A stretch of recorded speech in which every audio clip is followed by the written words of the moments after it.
ఆదికాండము మొదటి అధ్యాయము. ఆదియందు దేవుడు భూమ్యాకాశములను సృజించెను.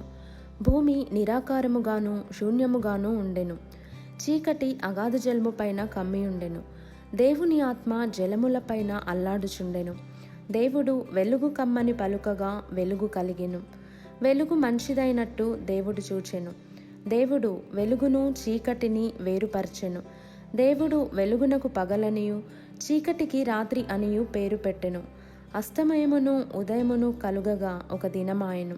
మరియు దేవుడు జలముల మధ్యనొక విశాలము కలిగి ఆ జలములను ఈ జలములను వేరుపరచునుగాకని పలికెను. దేవుడు ఆ విశాలము చేసి విశాలము క్రింది జలములను విశాలము మీది జలములను వేరుపర్పగా ఆ ప్రకారమాయెను. దేవుడు ఆ విశాలమునకు ఆకాశమని పేరు పెట్టెను. అస్తమయమును ఉదయమును కలుగగా రెండవ దినమాయెను. దేవుడు ఆకాశము క్రిందనున్న జలములు ఒకచోటనే కూర్చబడి ఆరిన నేల కనబడునుగాకని పలుకగా ఆ ప్రకారమాయెను. దేవుడు ఆరిన నేలకు భూమి అని పేరు పెట్టెను. జలరాశికి ఆయన సముద్రం అని పేరు పెట్టెను. అది మంచిదని దేవుడు చూచెను. దేవుడు గడ్డిని విత్తనములిచ్చు చెట్లను భూమి మీద తమ తమ జాతి ప్రకారము తమలో విత్తనములు గల ఫలమిచ్చు ఫలవృక్షములను భూమి మొలిపించుగాకని పలకగా ఆ ప్రకారమాయెను. భూమి గడ్డిని తమ తమ జాతి ప్రకారము విత్తనములిచ్చు చెట్లను తమ తమ జాతి ప్రకారము తమలో విత్తనములు గల ఫలవృక్షములను మొలిపింపగా అది మంచిదని దేవుడు చూచెను. అస్తమయమును ఉదయమును కలుగగా మూడవ దినమాయెను. దేవుడు పగటిని రాత్రిని వేరుపరచినట్లు ఆకాశ విశాలమందు జ్యోతులు కలుగునుగాకనియు అవి సూచనలను కాలములను దిన సంవత్సరములను సూచించుటకై ఇండుగాకనియు భూమి మీద వెలుగిచ్చుటకు అవి ఆకాశ విశాలమందు జ్యోతులై యుండుగాకనియు పలికెను. ఆ ప్రకారమాయెను. దేవుడు ఆ రెండు గొప్ప జ్యోతులను అనగా పగటిని ఏలుటకు పెద్ద జ్యోతిని రాత్రిని ఏలుటకు చిన్న జ్యోతిని నక్షత్రములను చేసెను.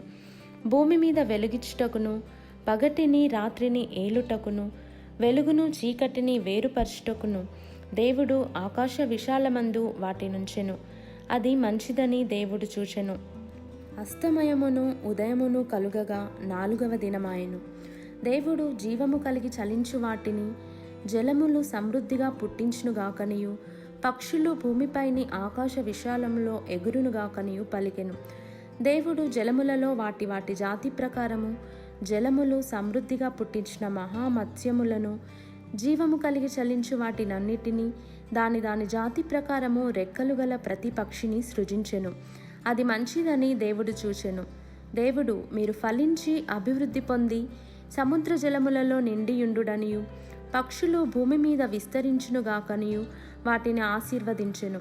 అస్తమయమును ఉదయమును కలుగగా ఐదవ దినమాయెను. దేవుడు వాటి వాటి జాతి ప్రకారము జీవము గల వాటిని అనగా వాటి వాటి జాతి ప్రకారము పశువులను పురుగులను అడవి జంతువులను భూమి పుట్టించుగాకని పలికెను.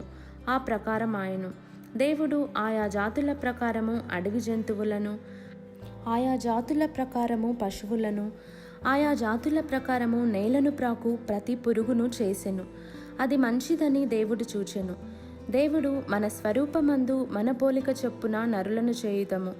వారు సముద్రపు చేపలను ఆకాశ పక్షులను పశువులను సమస్త భూమిని భూమి మీద ప్రాకు ప్రతి జంతువును ఏలుదురుగాకనియు పలికెను. దేవుడు తన స్వరూపమందు నరుని సృజించెను. దేవుని స్వరూపమందు వారిని సృజించెను. స్త్రీనిగాను పురుషునిగాను వారిని సృజించెను.